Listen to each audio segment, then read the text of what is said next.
good Monday evening, everybody. Chris McDonald back with you to start another week out of another group of McFiles shows. We're so grateful to have you tonight. And it's been a while since we've had this beautiful young lady on the show, and a lot has changed since we've talked to her last time. The one and only Mahgdalen Rose, better known as Rose Report. And we've been having some delivery problems with her shows because of Google's crap and Gmail, but we're going to get some more Rose Reports on here soon. It is so good to have Mahgdalen Rose on the phone with us tonight. How are you, kiddo? I'm good. Thank you for having me. Well, I guess it's official. We can announce that you're married now, right? Yes. You've been married since the last time I talked to you. How's married life treating you? Very good. Thank you. Do you mind telling us your married name, or are you going by Mahgdalen Rose still? Nope, still Mahgdalen Rose. Mahgdalen Rose, okay. I should have asked that before I put her on the spot in public tonight. Well, listen, give your mom my best, and God bless you and your family. And it's so good to see you tonight. Listen, I want to talk to you about a few things tonight on a McFiles Money, and I may keep you over. We may take a few questions here at the end. I want to get your take, first of all, Mahgdalen, on some political stuff, and I've already told Mahgdalen this coming year we're going to be doing some political panels for the election updates, and Mahgdalen is going to be right here with me throughout the coming year of 24, and when we get to this actual election, some of the primaries and things, we'll have some panels on during the night, and me and her will be doing this together. But when you what is your take right now where everything stands? I know that President Trump is up a lot in Iowa on Nikki Haley and Ron DeSantis, but I was watching a poll this morning, and it caught my attention. In a head-to-head matchup with Joe Biden, Trump would win 47-43. In a head-to-head matchup, Nikki Haley to Biden, according to this poll, and I don't know where it came from, 51-34 Nikki Haley beats Joe Biden. In your opinion, do you feel like that's an accurate read, or do you think that's just people trying to get people to come off of Trump and throw their lot in with Nikki Haley? I don't like, look, I got a lot of issues with Nikki Haley, to be honest with you, but I'm not saying that she's a bad person. I just think she's part of the establishment. And I'm just curious how Mahgdalen Rose thinks about this, and from your perspective and your brilliant point of view, where do you stand in all this? I think a lot of those polls are kind of manufactured because Democrats want Trump to be the nominee. They think he'll be easier to beat. They've been kind of honest about that. So I think a lot of those polls for Trump beating Biden are a bit manufactured. And it's interesting because Republicans always used to be the party of don't trust the polls are not true, which is accurate. The polls are often completely wrong. And now when they're, favorable towards Trump, we trust them. So I think the safer position is not to trust the polls altogether, because the polls are not an accurate representation of where America is, because the people who answer polls are not the people who go vote most of the time. So I think when it comes to Trump, that they're not completely accurate. I do think Democrats are concerned about Nikki Haley, but they don't really need to be, because Nikki Haley, while she may track well with independents, tracks horribly with the Republican base. So even though she's very much someone that I think a lot of suburban women could vote for, she's not somebody that the MAGA people are going to vote for. So when they're doing those polls with Nikki Haley versus Biden, they're asking people who are a little bit on the fence about Biden. They're probably asking people in the independent category. So of course she's doing better there, but I very much doubt hardcore Republicans and conservatives are saying that Nikki Haley's going to defeat Joe Biden that much in a general election. So the 51-34 you think is skewed they didn't really poll any mega people in that 51-34. They were polling fringe independents and maybe even some rhino Republicans, maybe a Democrat or two in there too, right? Yeah, I would say so, because I can't see MAGA people saying that it's so overt for Nikki Haley versus Joe Biden. It just doesn't seem like it's a possibility, because Nikki Haley is so disliked by the right-wing establishment. She's so completely pushed back against. The right does not embrace Nikki Haley. I think her time has sort of come and gone, much like Chris Christie in 2012, if you remember. Yeah. With after the hurricanes that hit New Jersey, there was a feeling then that if he had run, he probably could have gotten coronated by the Republican Party. Nikki Haley's time was more like the 2015 thing. If Trump hadn't run, she could have been a good candidate for the presidency in 2016. She's much more a 2010s candidate. So I don't see how she has this massive amount of backing. Of course, as a Republican, I will vote for whoever the Republican nominee is for president, but I don't see her pushing Joe Biden back that much. Do you think that the numbers for Trump may be better then? Because in that same vein, because the poll was taken with the same group of people, he was up 47-43. Is there a possibility that his number is actually better than just 4% up on Biden? I think there is in certain groups, but I'm very skeptical of where this big upswell of support for Trump is, because I believe that it is in the white working class. I believe that there is an upswell in the Hispanic working class, because they are very anti-illegal immigration because they did it the right way. They have small businesses. They're in border towns. But aside from those two groups, where is this giant upswing? Because as you and I have discussed before, the black people in America are not going to the polls en masse for Donald Trump. It's just not happening. It didn't happen in 2018. It didn't happen in 2020. It didn't happen in 2022 in the midterms. So I don't think there's as much ground for Trump to gain as people are saying, but there might be ground for him to make up, because he lost a couple white working class people. He lost people who felt like he was not being hard enough on the right. He was giving too much time to celebrity issues. So he can regain ground, but I don't see where he's inventing all this new ground. Okay, fair enough. Where's Magdalen Rose stand on Trump? I know that you've talked to me about this, and you felt like that he took a lot of things for granted in 2020, and the Republican Party took a lot of things for granted, and we didn't get out and do our job really canvassing like the Dems do. And that's one thing you've pretty much been consistent on with the things you said, that the Democrats just out door to door us. Magdalen, they out in the trenches, they kick our butt, and we just take for granted people are going to throw their hat in the ring, go vote Republican, and we better be careful about that, right? Yeah, I think we do need to be. My problem with Trump is that I don't see how he has learned from his failures within the last administration. I mean, you and I, over that 4-year period, watched him hire grifter after grifter and fire them and move back and forth with it, and not be able to pick the people right in front of him who would be loyal and who actually were really competent, and instead highlight Kim Kardashian. So that's where my frustration is. I don't see the personal growth. It's not like he has to prove it to me, but I do think he has to show, as somebody who's going to carry the Republican Party, a competency in getting elected. And one thing I have a problem with is there's been no real movement from him on how he's going to secure elections. You know, you hear from the Trump base about how this is going to be different than 2020. But yet when you ask them, how are they going to secure elections without him being president and as the head of the federal government, he doesn't have answers for that. There's no policy platform. As opposed to with Ron DeSantis, he has secured the elections in Florida. And what's interesting to me is, after you remember on the election night in 2020, they knew where Florida was going very quickly. They did. And Ron DeSantis said, I secured this state. I delivered this state for Donald Trump. Trump said it then. He affirmed it then. And Ron DeSantis was able to have that early election night call in a state that previously had decided the fate of the presidency, because he secured it on multiple levels, on a state level, on a legal level. He got it done. So my fear is Donald Trump is nominated and we have a complete repeat of him not having a plan laid out. And a lot of that, again, comes down to the people around him. I don't see a competent circle of political strategists around him right now. Do you believe that he has got Nikki Haley on his short list of VPs? Yes, I do. I think he does. I think Vivek thinks it's going to be him. My problem with Vivek is that I don't see any originality in him. I think he says things that are very trendy. You know, nobody likes Ronna McDaniel as chairwoman of the RNC less than me. I've been hating on her. I'll get to her in a minute, but you're right. Yeah. Go ahead. So I don't see a lot of originality in him. I think a lot of what he talks about are Jordan Peterson talking points, as well as things we saw in InfoWars years ago.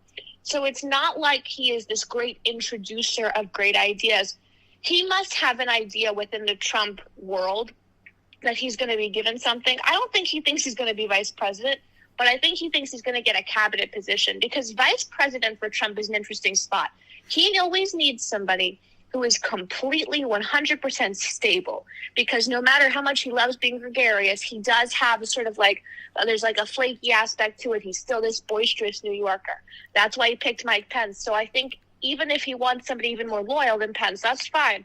But it's still going to be somebody who is stable, who is a hardcore conservative, who has a track record. Vivek doesn't check any of those boxes. Would Haley be loyal to him, though? That would be my question. Would she stay loyal to him and not go out there and tear him back down behind his back? I think they must have an idea that she will be, because he seems to have a confidence in her. Nikki Haley wants to be in the Oval Office. That's her goal. All she cares about is climbing that wall to get to the Oval Office. If she has to stop in at the Naval Observatory to do it, she will do it. So I think she will be loyal to him.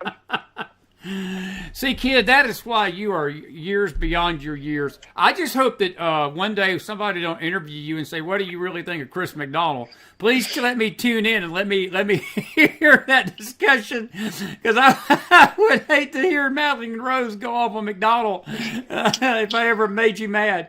Hey, no, look, I'm agreeing with everything you're saying. If it's not Nikki Haley, who do you think that he may be looking at? And I'm just going to throw this out.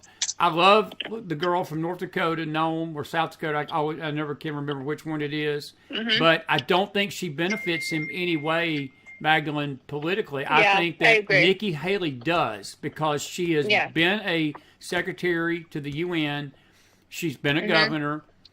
She's got political clout in D.C. and the world. And I think that all this blather, and what I'm going to be curious to see is the media, because she's the media's darling right now, because they see her as taking Trump down.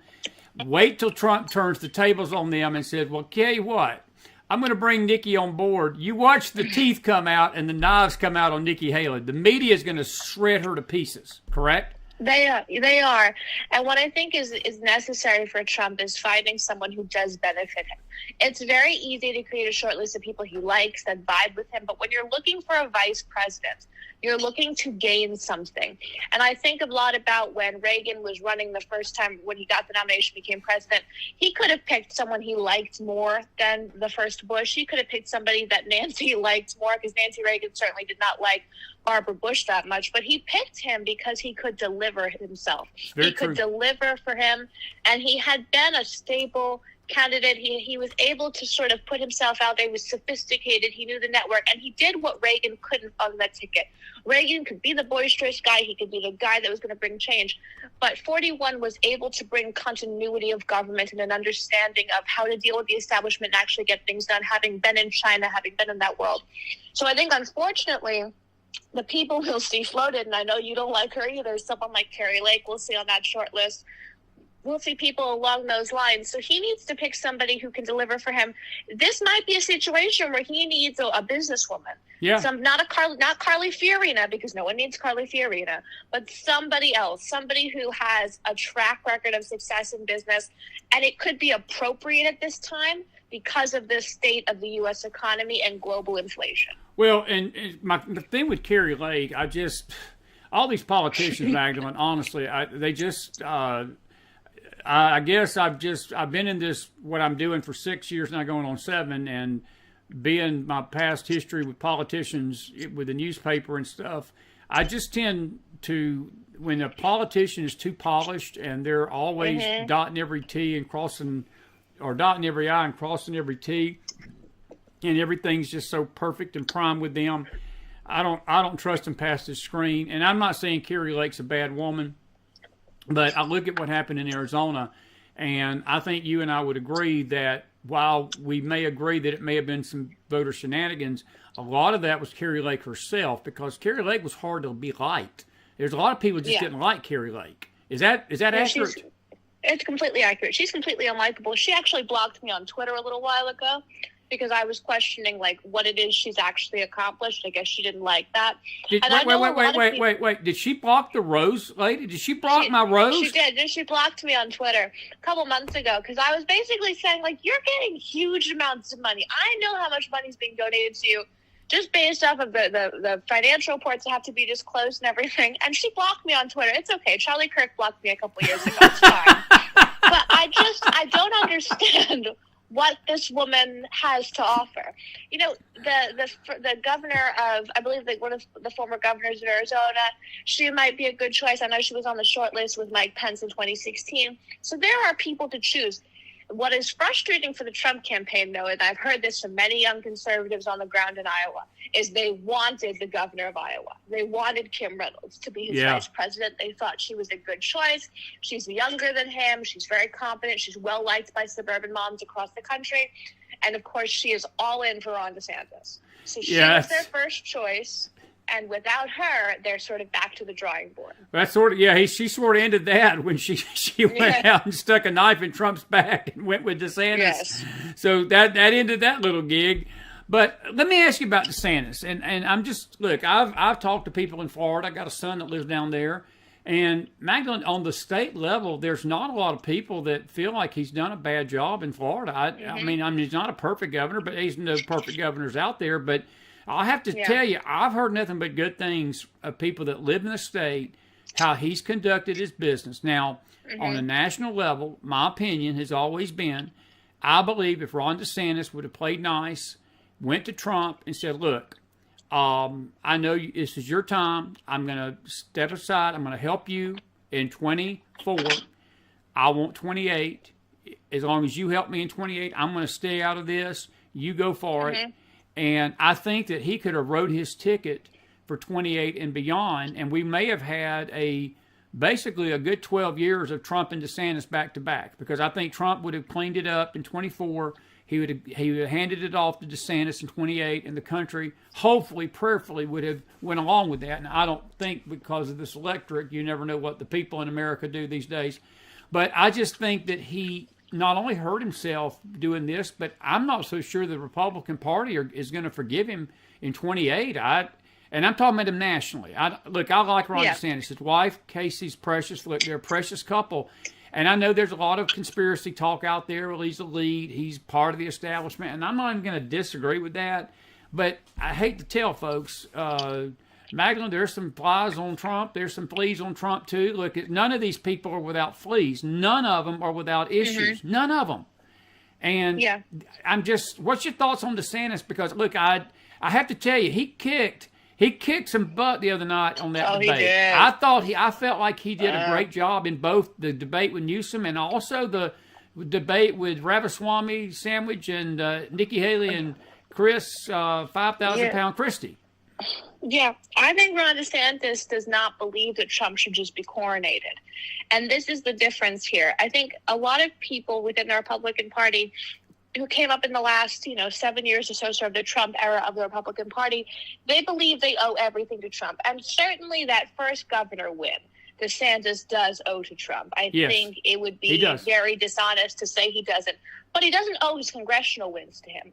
He doesn't owe the re-election to him. I mean, Trump did not help him win by 20 points. Trump sort of stayed out of that race in Florida, and I believe he won by over 20 points for re-election for governor. So DeSantis, in many ways, is anti-Republican monarchy. And that is the frustration for Trump surrogates and people. This idea that everybody owes Donald Trump is very frustrating for young conservatives, for other people. There are certain races that, yes, you owe Trump for, but everyone is not in debt to Donald Trump politically. And that's something Trump people don't want to hear. So when you get to someone like Ron DeSantis, I think he and his wife, Casey, who are very much a political team, but not in the way that Bill and Hillary were, where she was deciding policy. It's not that. It's much more Nancy and Ronald Reagan. She's his protector. She's helping him with image. I don't believe Casey is very much policy. She's his bodyguard in the way she can be. So he doesn't look at it as owing anything to Trump. What you're dealing with here is somebody who is so confident and believes in himself so much, he doesn't believe he owes Trump anything.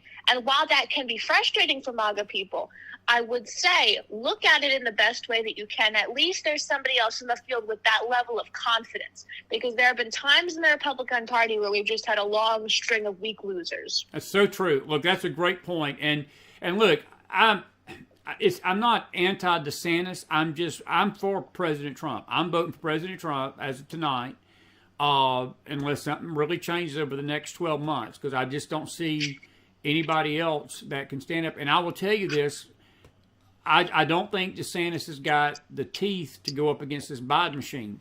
But I will say this, and I'll ask you this. Is the country in such bad shape? that even Chris McDonald running against Joe Biden would have a 50-50 shot of winning tonight? I think there is something to that. The country is in really bad shape, and this is why the Trump thing is a little bit frustrating to some people, because there are a lot of Republicans who are real Republicans on policy, not rhinos, not wishy-washy, who are like, the country's falling apart. We've had Afghanistan collapse, Ukraine be invaded, and the massacre on October 7th in Israel. We can just win this with anyone but Trump. Just don't pick the most controversial candidate. So there is a frustration there that we have an open lane to take the presidency, to lawfully win it against Biden. And the idea that we're going to hang it all on Trump is frustrating.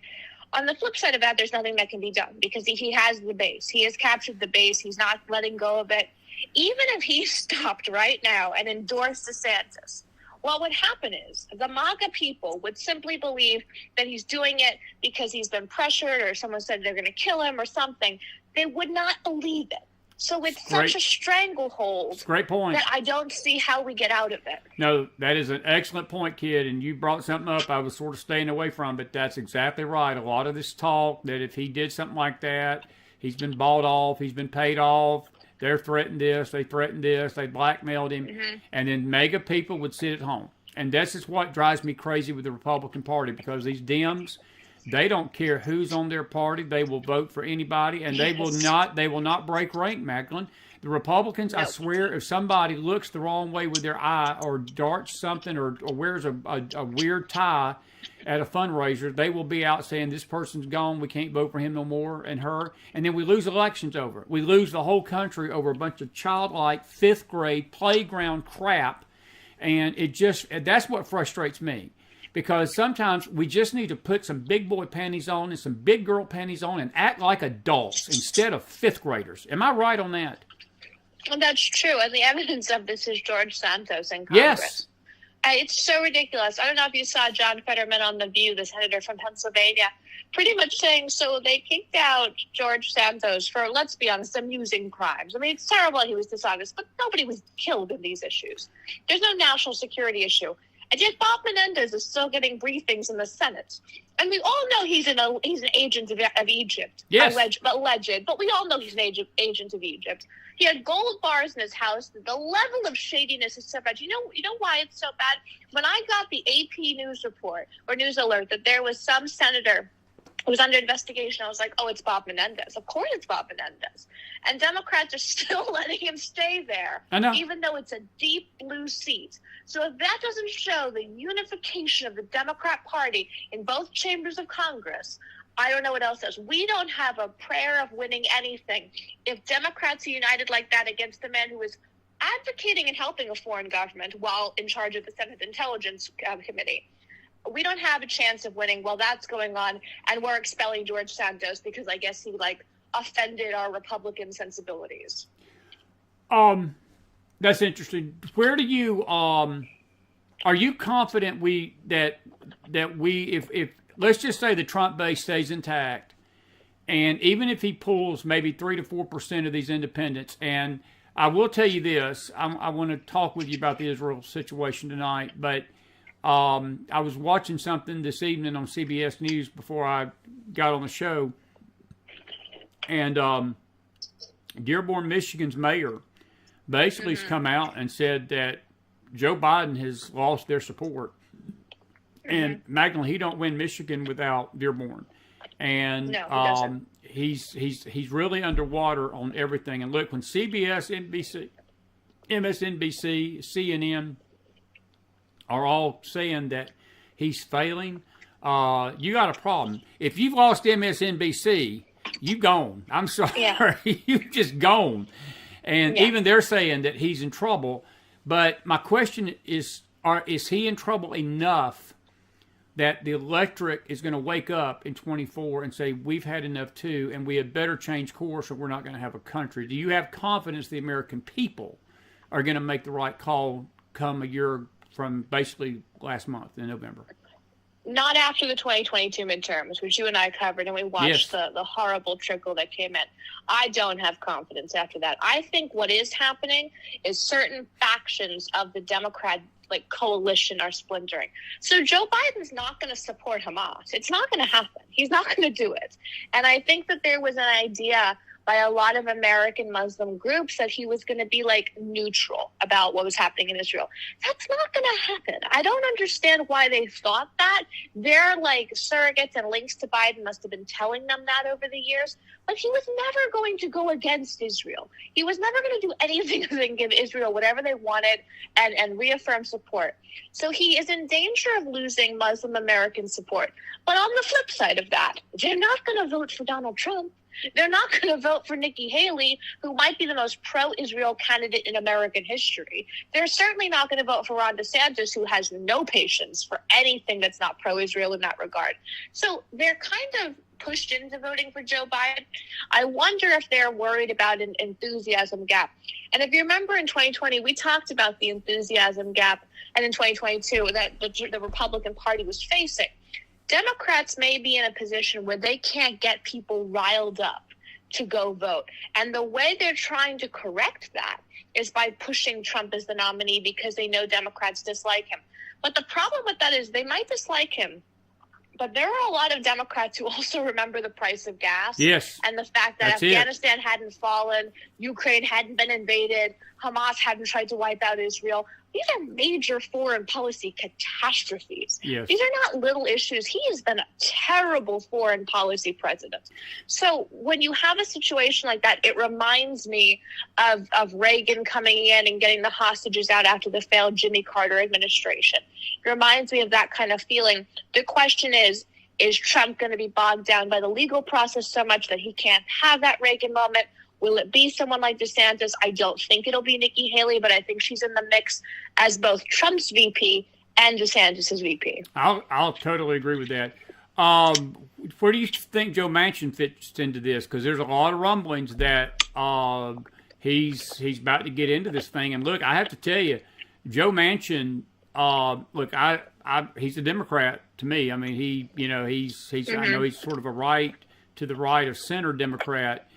But compared to Joe Biden, he looks like Ronald Reagan right now, and I think that he is. I think he's kryptonite to both. I think he's kryptonite to Biden and Trump if he got in right now. The problem with Joe Manchin is the amount of ties that he has to the pharmaceutical industry, mainly through his family. Gotcha. So if he enters into the race, you're going to see I think on the Republican side, they'll send Vivek out to do it. You're going to see a lambasting of all the ties that Manchin has to the pharmaceutical industry. And post-COVID, that's a very big hot-button issue for Americans. Yeah. That's something people care about. And on the Democrat side, you will see whatever Democrat surrogate it is come out. They tend to do more like the people on news panels rather than a politician. But you'll see them come out and attack him. Joe Manchin strikes me very much as somebody who likes living lavishly and likes being very comfortable and does not like a lot of disruption to his life. I would be very surprised if he ran for president. If he runs for president, it's a big indicator to me that people within the senior leadership of the DNC and the Democrat Party are saying Biden's not going to be the nominee. Because I can't see him upsetting Democrats that much without an indicator that it's worth it. Well, it's an interesting point of view and not one that I think I agree. I get where you're coming from. One final question on this, and we're going to change course a little bit. Roma McDaniel, if she don't go, none of this is going to matter, Maghdalen. If we don't get rid of Roma McDaniel, I think she's nothing but a freaking Trojan horse within the Republican Party. I think she has done nothing but sabotage the Republican effort, and I don't say these things lightly. I would not doubt if she has not been working against the Republican machine from within, and it's almost like a Benedict Arnold to me. I mean, I've never seen an individual, and I know a lot of people have said she's over her head. I don't even think it's over her head and ineptness. No. I just think she's plain evil and corrupt. And I think she's taking orders from Mitt Romney, her uncle, because he hates Trump like a passion. And he sees the handwriting on the wall, too. So what better way to subvert Trump than to just damage the Republican Party to the point that nobody's giving to the RNC because they ain't getting no money right now from anybody. I can tell you that. Yeah. No, she's a tyrant. And you know what's so frustrating about Ronna McDaniel? Every election cycle we lose, her salary increases. She gives herself a raise for every failed election cycle. And the amount of money, and I don't say this to be nasty to her, but the amount of money she spends on like spa treatments and her wardrobe and facials, it is aggravating because she's not running for president. If you remember in 2008, there was a controversy around Sarah Palin spending so much on her suits and everything. I don't really agree with that being a problem because she was running for vice president. Right. She was trying to secure the Republican Party, the White House. Why does Ronna McDaniel spend this much money on clothes? What has she ever accomplished? Nothing. She is a full-fledged tyrant. And what's really odd to me is there was a recent RNC election, maybe like a year ago or so, and some before that, where the problem we're facing is they cleared out anyone who was not a Ronna McDaniel loyalist. It's so ridiculous to me that this woman has loyalists because I don't see her as interesting enough to, but they cleared out everyone who was not pro-Ronna McDaniel. I think two things are happening here. Trump believes that she is completely loyal to him and will secure an election for him and help him get to the nomination process. So she must be telling him that. He must have a confidence in that. And on the flip side of that, I think she has nefarious reasons for doing what she's doing. I don't think she's really a Republican. I don't see any evidence of that. I think she was sent in either by the neocon wing to sort of keep an eye on Trump, and then maybe she made a deal with Trump to make sure he would always be the nominee for as long as he wanted to be president. But if that's the case, the Trump people have to kick her out. This cannot come from the Rhino people or the establishment people. If they could, they would have gotten her out a long time ago. But Trump is keeping her in that position. Until he says enough, nothing's going to change. Totally agree, kid. I want to ask you, we got about 15 minutes here, and we may take a few questions from our audience tonight for you. But, Maghdalen, let me ask you this. Look, it was the most terrific thing I've ever seen in my lifetime. And I'm a lot older than you, and I've seen our country with some terrible conflicts. 9/11 of 2001. Was you even born on 9/11 of 01? When was your birthday? Yes, 99. Yeah, I was born 99. So you was just 2 years old when this happened. So you probably don't even remember it. But most of us adults here, we were aware of 9/11, and when we witnessed that horrific terrorist attack on our nation, and some of the stories coming out of those airplanes, what these terrorists did to these people on the planes, we thought was horrific. But what happened to Israel on October the 7th was beyond barbaric. But my question to you is, and we've discussed the barbarism on this network a lot, and we're 1,000% behind Israel tonight. We don't beat no bones about it. We're not ashamed of that. I've got a story to tell my audience about this hoodie tonight after I get off the phone with you that I got on that something happened tonight. And but from the young people's point of view, these protests that you see going on in the college, from Magdalene Rose's perspective, it's got to disturb you to see your generation and age group march for a group of terrorists that have butchered babies, cut babies' heads off, burned babies, raped women, gang raped men, gang raped women, gang raped kids, basically unleash barbarism on a level. And then to have these college presidents go before subcommittees in Congress like they did last week and just declare that, it was a matter of free speech. And I heard somebody tonight say something wonderful. He perfectly said. He said free speech is one thing, but to approve the conduct that is dangerous to others is not free speech. And we get conduct and speech mixed up in this country a lot. You can say whatever the blank you want to say. There's no argument with me because that's what makes our country our country.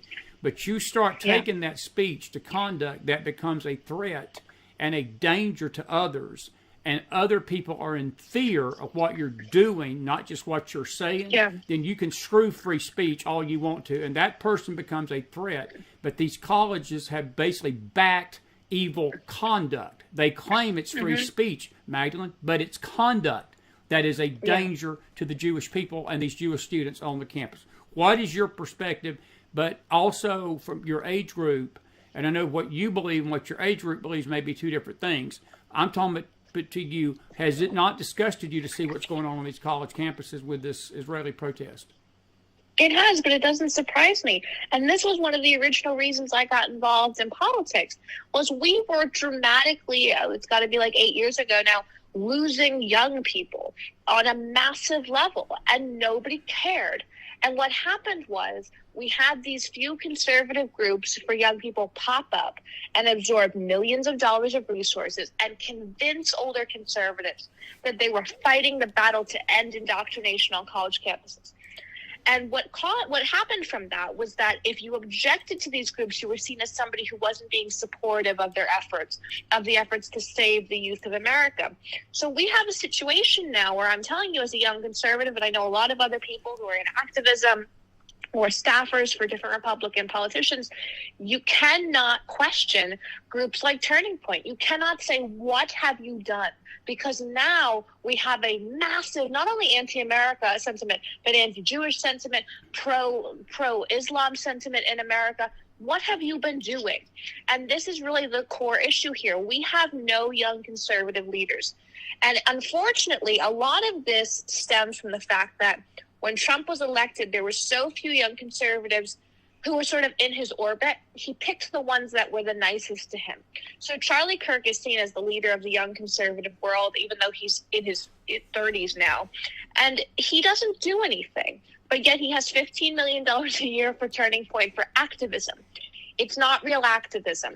And this has been the disconnect here. The idea that something was being done to get rid of the anti-Jewish sentiment, to protect Jewish students, to protect American students, nothing was being done for 8 years. So when I saw these protests, I was horrified. I thought they were disgusting, but I wasn't even a little bit surprised, because how could it not turn into this? When you have blatant anti-Semitic groups allowed to thrive on campuses and awarded all sorts of grants and prestige over and over again, and no conservative pushback that was real, this was the only possible outcome. Did you see the hearings with these college deans? What was your thoughts? Well, with these college hearings, one thing that I was kind of happy about was, for the first time, people were seeing what the highest level of academia really thought. That's a great point. See, people in my generation have always known that these people were anti-America, that they had a communist, not even socialist, but a communist ideology they were protecting. But people didn't really believe us, and now it's clear that they should. Yeah, I'm with you. Folks, you're watching a very special live McFiles Monday night. I've got my goddaughter, my sweet friend, and just a precious, precious young lady. Very proud of her. We've known her for 3 or 4 years now, and she's been part of our network, and we're going to have her Rose Reports this coming year again, and she's going to be our political co-host for these elections coming up in 24. Maghdalen Rose tonight. If you got a question for her or a comment, the chat is open now in the e-network and Facebook, and if you got a question for her, please put that in there. Maghdalen, I'm going to keep you over for about 10 minutes. What's been the worst thing that you've seen so far in these protests?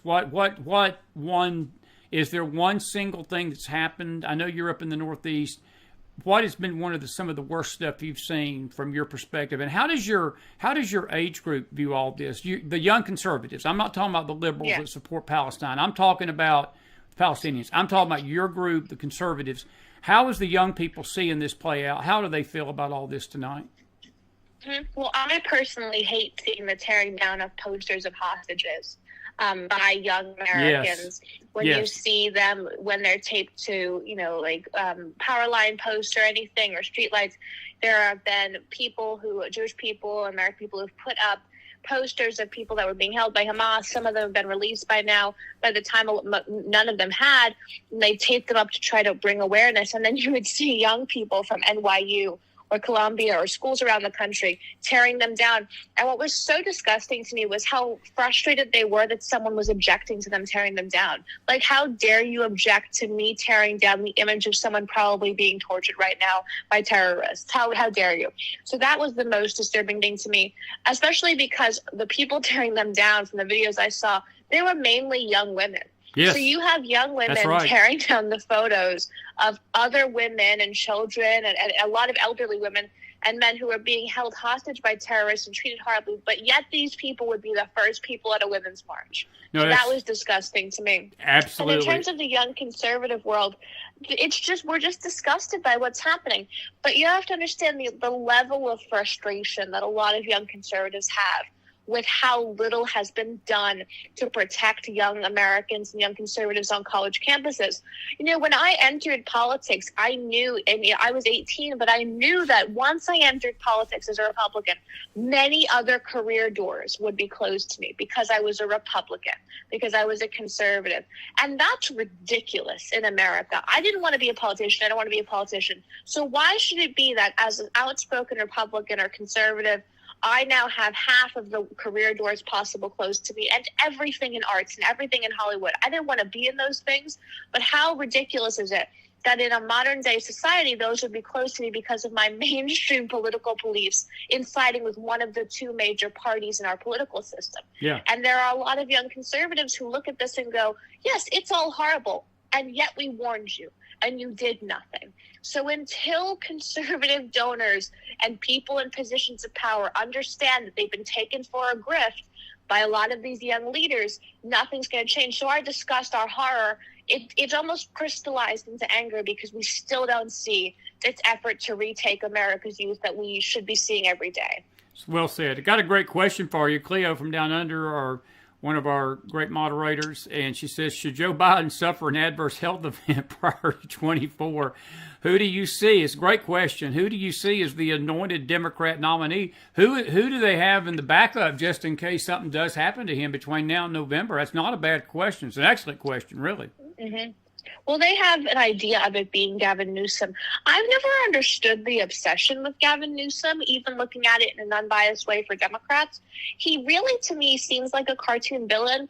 If you know those Christmas movies with Tim Allen, doesn't he look like that Jack Frost character? he really does. I've always thought that. And then seeing him in the debate with Ron DeSantis, he tries to do this thing that Obama did, but Obama could pull it off because Obama had this suave, cool factor guy thing, where he dismisses all these questions and he giggles and he laughs it away. But if you're not Obama, you should not try to do that. Vivek shouldn't try to do it, and Gavin Newsom shouldn't try to do it. So he's definitely, I think, on the docket. Don't dismiss Pete Buttigieg either, even though he's being quiet and is one of the worst, is the worst transportation secretary in American history. He's somebody who I think is in the background there, as well as Michelle Obama, although I don't think that's as likely. They think it's going to be Gavin Newsom, but I will tell you, if Joe Biden's fallen out, if he can't do it, that primary battle, even if it's behind closed doors, will be brutal because there are lots of Democrats who want that position. And the one thing, ironically, that everybody has in common is they know that it can't be Kamala Harris. Yeah, that's another question. Cleo says the Kamala, the VP quality doesn't matter, and I think she's more disliked than Biden. I think that's a death knell to the Democrat Party for her to even be thought of right now. And you mentioned Michelle. I was going to ask you, did you think Michelle was in the wake? And I just don't. I'm not so sure either. Good question from Dennis Floyd, and this is an excellent question too. How do these anti-American and anti-Jewish people get to be presidents of these colleges? You know, that's not a bad question because you've got to have some vetting, don't you, for these presidents? These colleges have got to know what these people believe and think, right? Oh, yeah. They're recruiting people who believe this, though. That's why whenever I see, this person's going to resign or that person's going to resign, I'm like, yeah, but they're just going to pick their successor. So what does it matter? They look for these types of people. The entire system of upper academia and higher ed in America is completely corrupt and ideological. And what's so odd to me is that you see like conservative donors donating like a library or a wing of something or like some massive new field because they have this affinity for their alma mater.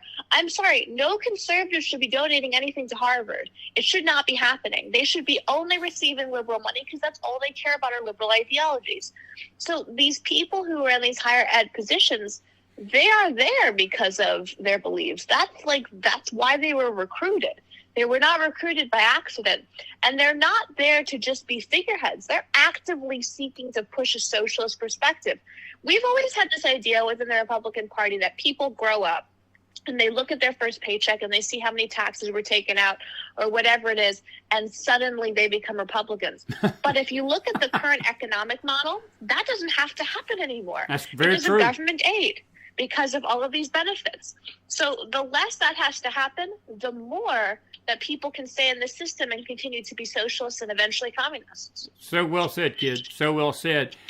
Julia Carter and Cedric Gibbons' question sort of ties hand in hand. She says, some people don't want to see a Trump-Biden rematch. Who do you think? Do you think Trump has a chance to become president, or will we wake up with Biden again? But Cedric asks, who do we even pick in 24? Look, the choices are pretty limited. I mean, again, unless there's massive changes on either side, right now, that's what we're headed for in November. It's a rematch because Trump is way ahead. I do not see, if Biden does not step aside, I don't see the Democrats anointing anybody else. And I may be wrong about the Democrat side because I don't know. I don't follow the Democrat stuff like you might. You might have your ear to the ground more about that. But I don't think Trump is going to back down. I think he's in this for the long haul. No matter what happens with these court cases, I think it's very likely we've got a Trump-Biden rematch. Do we not? It is likely, and it's very ridiculous if you think about it. The amount of options we have, and we have the same people 4 years ago. It's completely ridiculous, and that's kind of the feeling even amongst young Democrats. They're like even though they think Trump would help them win, they're kind of like, this is all we're going to do. We're going to do this again. We're going to do this again and again and again. So in a lot of ways, Biden saying a couple of years ago that he would see himself as a transitional president, I think is a good indicator of where he's at. He knows that he's not going to be this great change maker. Love him or hate him, Obama was a change maker. I don't think it was positive change, but he did change America and certainly the political system in terms of policy. So the idea that we're going to have this rematch, it's frustrating and it's annoying to me because of how many options we have.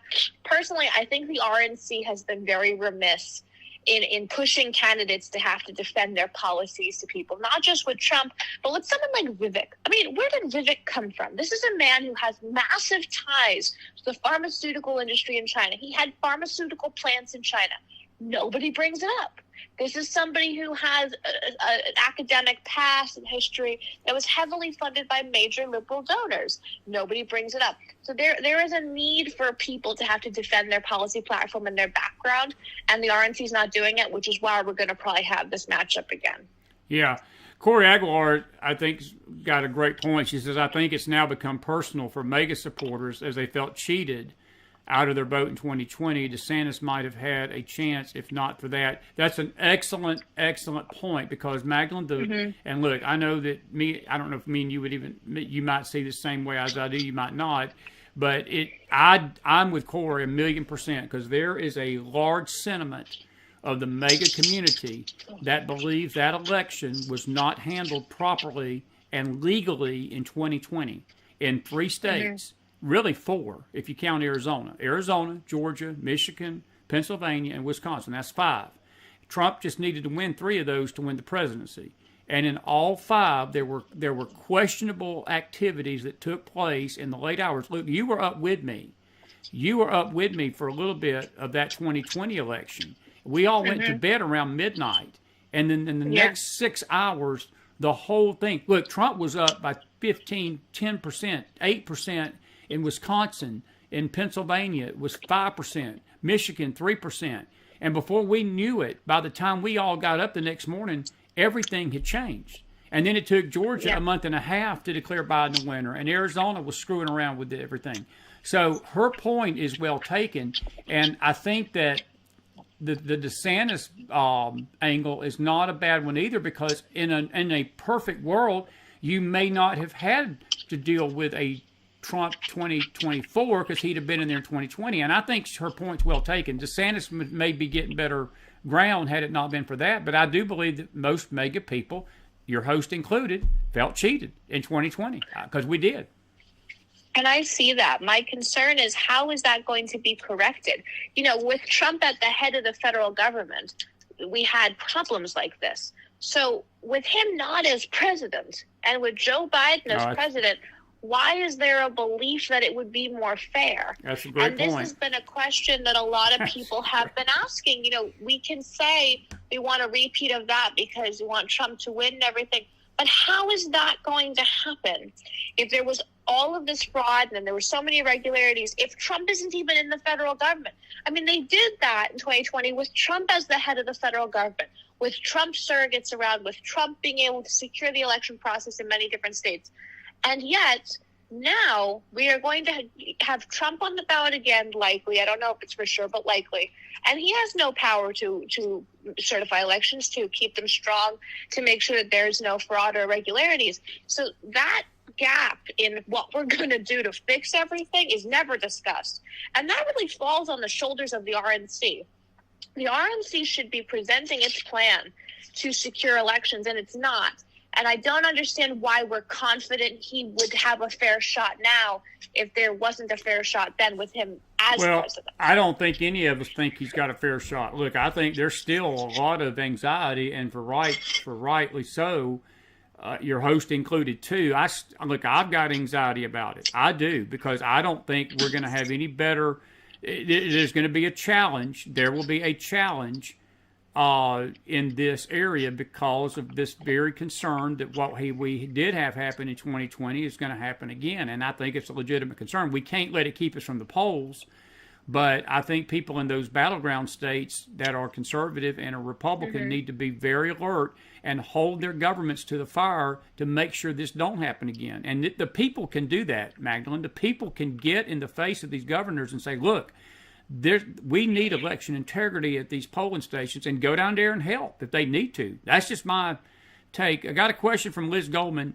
She says, don't you think people see how bad things are right now and want Trump back in because of his proven record, want to feel safe again and close the border? He will get back to drilling domestically. All those things are true. And I guess it goes back to our question that things are so bad right now that Trump does have sort of an inroad, Maghdalen. I mean, he's going to have, I think, a lot bigger audience and a lot more ears that was going to listen to what he's got to say than he did maybe in 2020, because the country is in the freaking toilet. There is no denying that this nation is in a freaking mess right now under Joe Biden in all areas, all areas. While he may have a bigger audience, I wonder if he's going to talk to that audience. Because he's skipped the debates. I am of the opinion that if you're running for president, regardless of how rigged you think things are, you should be debating. Not everyone knows, but that's my position. He's not really talking to outlets that are not favorable towards him. He's not doing sit-down magazine interviews or article interviews like that. It really has become a situation where if you're not overtly for him, he's not talking to you. So I worry that he squander all of the ground that he has and the position he has to talk to people in a way, because he has such a sort of isolated or homebound media strategy. It's very strange. I don't understand why his people are advising this way. Maybe it's his idea, because there's a lot of ground to point to the very, very big differences between a Trump-run country and a Biden-run country. And yet he's just not talking to people who are outside his orbit. And you need to do that if you want to be president. Yeah. Final question for you, Corey Aguilar. How do you see the black voters voting now that their cities are being threatened by illegals? That's a great question. I think Trump, we might win 1 or 2 points more, but black voters are not going to vote for the Republican Party. And this has been a lie that has really been peddled by Republican operatives, people like Candace Owens, who I know many people like. I'm not a fan. And I'm not a fan because I don't think she ever delivers on anything. Black voters are not going to move to the Republican Party by 20 points, by 50 points. It's not going to happen. You might see an upswing amongst black men by 2 to 5 points. I think that that's possible because of the very big difference that they're living in now with massive amounts of illegal immigrants coming in. I'm from New York. I have family in New York, and I know how minority communities in New York who've been thriving feel like the system is really overrun now by the amounts of illegal immigrants there, that there's really not enough to go around in a lot of different avenues. But this idea that black Americans are going to join the Republican Party en masse has been poisonous, because it has changed the direction of where we allocate fundraising resources and media outreach, and it was peddled at a time when there was a set of black young conservatives desperately wanted to be famous and to be seen as the savior of the Republican Party. And I mentioned this on air with you then. This was a ridiculous thing to think because there was no real effort to win over Black Americans. Just because someone's city's burning, as crazy as it is, does not mean that they're going to vote for the guys that didn't burn it down. These people are intrinsically linked to what they believe, just like we are. Everybody's intrinsically linked to what they believe. You cannot sway Black voters away from the Democrat Party by 20 or 30 points. Maybe Black men by 2 to 5 points. I think that that's possible. Yeah. Good question. Good statement, friend. Kiddo, listen, I deeply appreciate you coming on this Monday night. And listen, I'm looking forward to seeing you in 24. And I'll be in touch with you about something else that's going on next year. And you might be able to help me when you can on that project too. And I want to tell you we're grateful you're part of the McFiles fold and family. You've got a great audience tonight, and these primetime shows that you do with us are really great, and we're going to do a lot more of these this coming year. And your insight, kid, is always great, and I appreciate your opinion. I'm going to give you about 3 minutes. Wrap us up. What's your final thoughts tonight, and we're going to say goodnight. I think my final thought is really not to believe the hype around the polls, because Republicans very smartly stopped believing polls a few years ago and took on the position that we're just going to wait till Election Day. We're going to look at on-the-ground sentiment, and that's how we're going to judge things, as well as fundraising amounts and the amount of people door-knocking, the real physical presence of people. And unfortunately, the idea that Trump is going to beat Biden or everything, it's intoxicating to a lot of Republicans because they want to believe it so badly. And it can lead people into believing that things are much more assured than they are. And 2022 proved that to us, sitting there watching states like Pennsylvania fall and really having only a win in Ohio in Trump country anyway. So don't believe the polls. Do not base your vote on the polls. Do not think things are safe or that you don't have to be out there hitting the ground, door knocking, and advocating conservative policies and everything just because of the polls. The polls are now being used against us by Democrats. Just like how we sort of used the polls against Democrats in 2016 to let them not know that a Trump wave was coming, Democrats have figured it out, and they flipped the script, which they can do because they have the type of unification we don't right now. Beautifully said, kid. Beautifully said. I think it's sound advice, and I hope our people take it. Listen, I'm going to let you go and say goodnight to these. I'll talk to you soon, okay? God bless you. Thank you for having me on. Maghdalen, no, thank you, dear. We'll talk to you soon, kid. Bless. Be blessed. Maghdalen Rose, everybody. I tell you what, she's out in that audience. I've said it before. I could just adopt that youngin'. I just adopt her. She can become Maghdalen McDonald. M.M. I'd let her Maghdalen Rose McDonald. How about that? And she's such a sweetheart. I just could hug her. There's a clarity to how she puts things, and you just sit there and you say, yeah, that's right. Yeah, that's right. Even if her perspective maybe ain't yours, you see her point. And I just love people like her, and she's been such a big addition. We've not had her on in a long time, and I'm really sad about that, but that's going to change in 24. We've been sort of in a transitional time here, and I'm grateful that she's been with us tonight. And I know a lot of you are giving her a lot of love out there. Put some fire in that house, Spar. Very insightful and very, very insightful. I want to just address one comment about what 68 Beefy says about how come y'all don't realize that the 24 election will probably be stolen. Beefy, I think if you've been listening tonight, I think y'all, whoever y'all are, I think most people have that concern. But whether they're going to try to do it or not, that's a different discussion on whether they will succeed.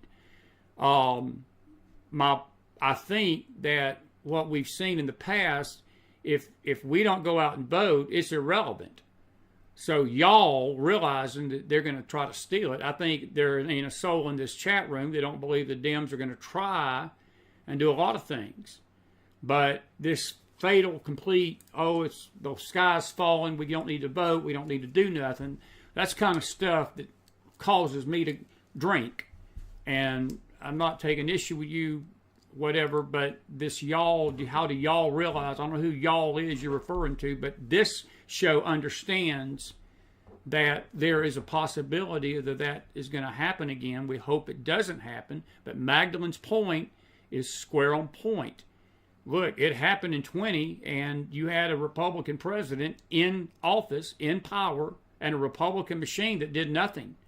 This time, we don't have anybody except these states. These elections, folks, you got to realize an election ultimately is about the states. It ain't even about the feds. The feds can do very little to affect an election. It's about the states.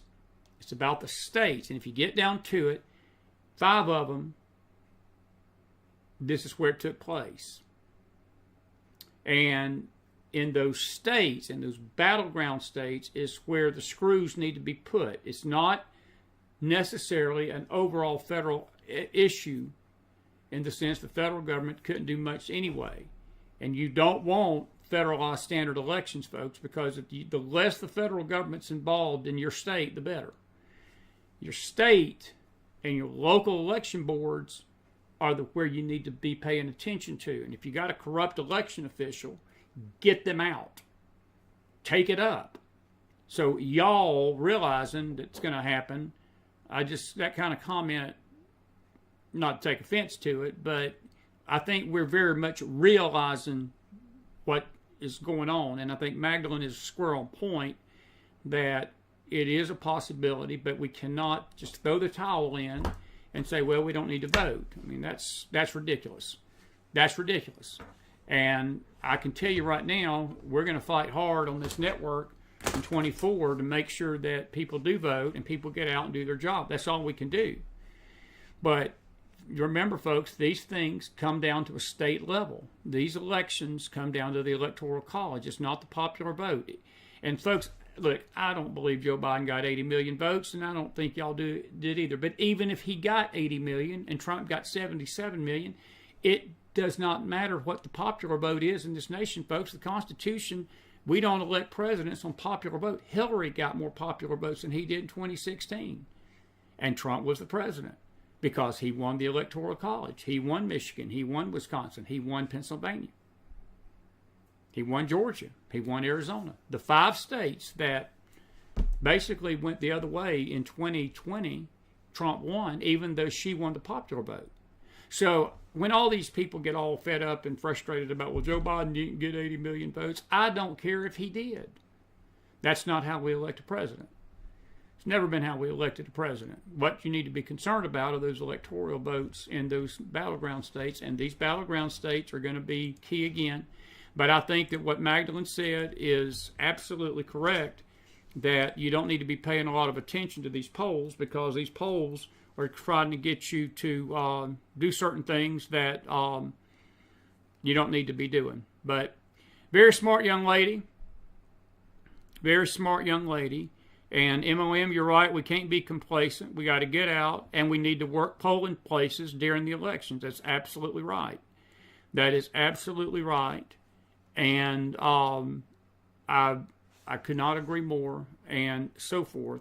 And that is exactly right. Listen, this is going to be our final show of the night. No late show tonight. I've got a lot of things I could say to you tonight, but we're going to save it for tomorrow.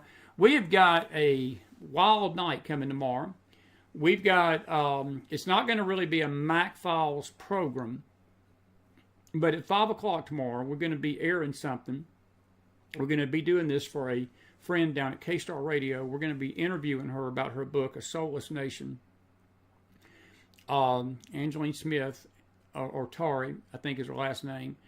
And we're going to be airing this strictly on the E-Network. We're not going to be airing it on Facebook. It'll strictly be on the E-Network tomorrow afternoon at 5 o'clock.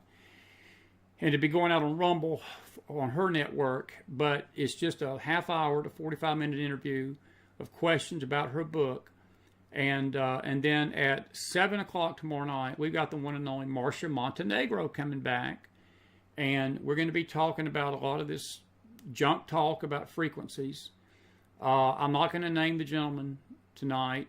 He had a daughter that died, and he posted something that was very troubling. And our sympathies for the daughter. We were sad. She was very young when she died. But what he said was chilling. And he says, we know that she's going to be close to us by the frequencies, by the identification of her frequencies that she's given off. and we will know her. Folks, that's New Age. That is right out of the occult. But let me tell you this. You may hear that and cringe. Bible teachers are pushing that as gospel. Prophets are pushing that as gospel. Networks are pushing that as gospel. Psychologists are pushing that frequency stuff as gospel. It's out of the New Age. And we're going to talk with Marcia Montenegro about it tomorrow night, because she was in the New Age, and she knows how the New Age feels about those frequencies. It's demonic. Can I tell you that tonight? It's demonic. Period. No buts. Period. You put a period after that statement. It's demonic. Now, the people that's pushing it, if they want to push that, that's their business. I'm not going to say they're demonic, but the doctrine is demonic. It's a doctrine of the devil.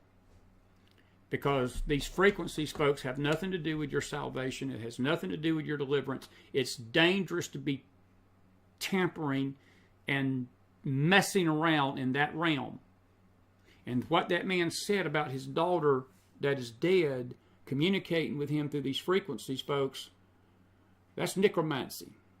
It's necromancy. And this idea that if we get on the right frequency, our life is going to be okay, is fallacious.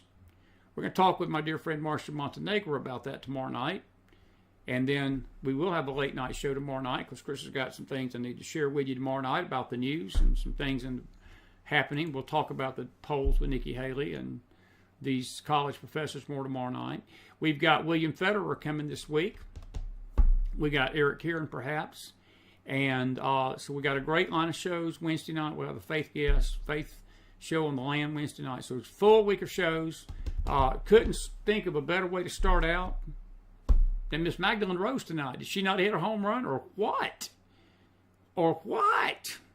Somebody needs to put some more fire in that house, right, young lady? I swear, I guess I could just adopt her. And I'm so proud of her marriage, and she knows that. I've talked to her, and she knows that. All right, listen, one final thing tonight I want to say. You like my shirt? You like my sweatshirt? I bought this. And it's needed tonight. It's in the 20s here in the hills. It's cold. I was eating dinner tonight, minding my business. And I walked into the restaurant, sat down, started eating. And there was an older couple that came and sat in front of me. And I was just eating, wasn't really paying any attention. And I looked up, and the gentleman in front of me, he looked at me, and he started smiling. And he pointed at me, and he pointed at the sweatshirt, and he did this. He gave me a thumbs up. And he didn't say a word, but I could tell he was moved by this symbol. And I had just a gut that he was Jewish. I did. And he was almost tearing up. And I thought to myself, you just never know. When you support and show the Christian, that's a Christian symbol, by the way, folks. That's the Messianic seal of Jerusalem. I got it back there on my back for a reason. That's the union of the menorah and the fish, which is the sign that the first church went under in the first century. They put that symbol on their door so the Romans wouldn't know they were Christians, but other Christians would know that house was a house of believers. But you bring that union together and you get the Star of David, which is, by the way, not a pentagram to all the anti-Semites out there. Stu Peters is at it again tonight. We're going to talk about Stu tomorrow night. Stand up for Israel, folks. Be a testimony and a witness. Don't be ashamed. Because I wept when we got to the car. I felt the Holy Spirit come upon me, and I started weeping a little bit.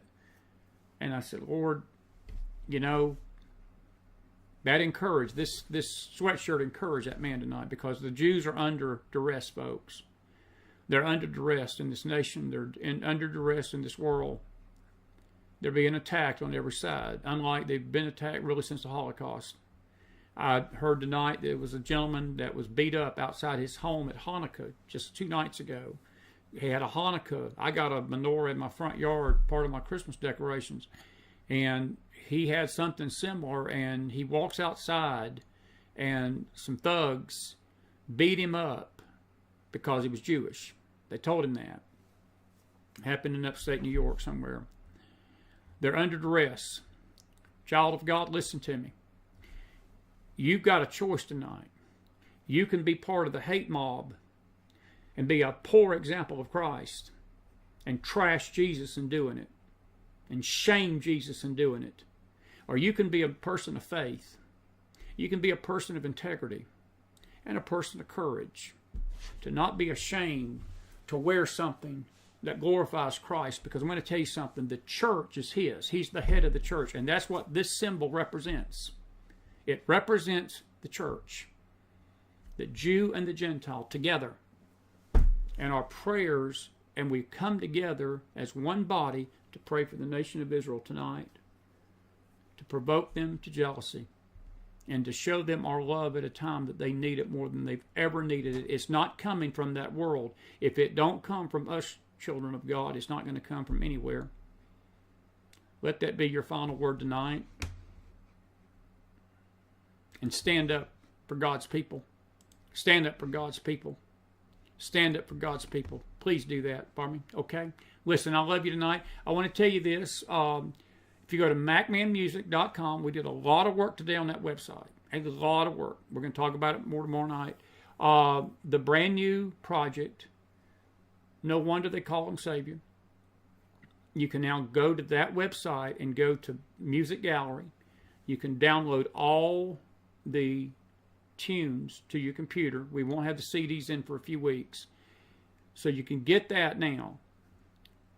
The Christmas music, we got about 60 songs on there. If you go to the Christmas page, we've done the same thing. We've got all the hymns. Merry McChristmas. It's December time. It's that time of the year. Christmas is Christmas. We've put a few new tunes on there that Eddie helped us cut. It's not really an album. We just did a few. And we want you to get this music. They're for individual downloads. When you purchase those from us, it helps us produce more music this coming year. Your donations help us to produce more music. It helps keep this show going. It's the end of the year, and this time of the year, it's a little tougher, things coming in, and first of the year. So please remember us in your giving, and we appreciate those of you that have been very faithful in that this year, and we can use whatever we can get this year as we get closer to the end of this year and so forth. So listen, we're grateful for you tonight. I'll see you in the morning. Faith Network Bible Study students, bright and early. If Chris can get up. Chris will get up. And then I'll see you guys tomorrow afternoon and evening with Marcia Montenegro and a late show tomorrow night. Listen, God bless you. God bless your families. God bless this great nation of America. Prayers for this great nation and prayers for Israel tonight and her people and the Jewish people. Be a witness and be a light out there tonight on this season of Hanukkah. Be a light. Reflect His light. Reflect His light tonight. Please reflect His light as we say goodnight to you. Maghdalen Rose, thank you so much for being a great guest tonight. We'll see you tomorrow, guys. Until then, Chris McDonald out on a Monday night.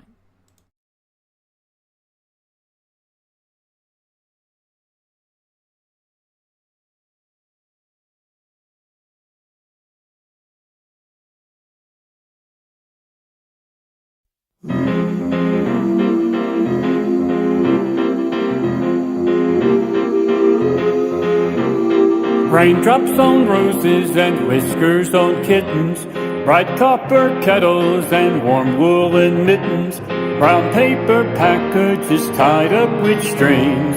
These are a few of my favorite things. Cream-colored ponies and crisp apple strudels, doorbells and sleigh bells and schnitzel with noodles, wild geese that fly with the moon on their wings. These are a few of my favorite things. Girls in white dresses and blue satin sashes, snowflakes that stay on my nose and eyelashes, silver white winters that melt into spring. These are a few of my favorite things. When the dog bites, when the bee stings, when I'm feeling sad, I simply remember my favorite things. Then I don't feel so bad.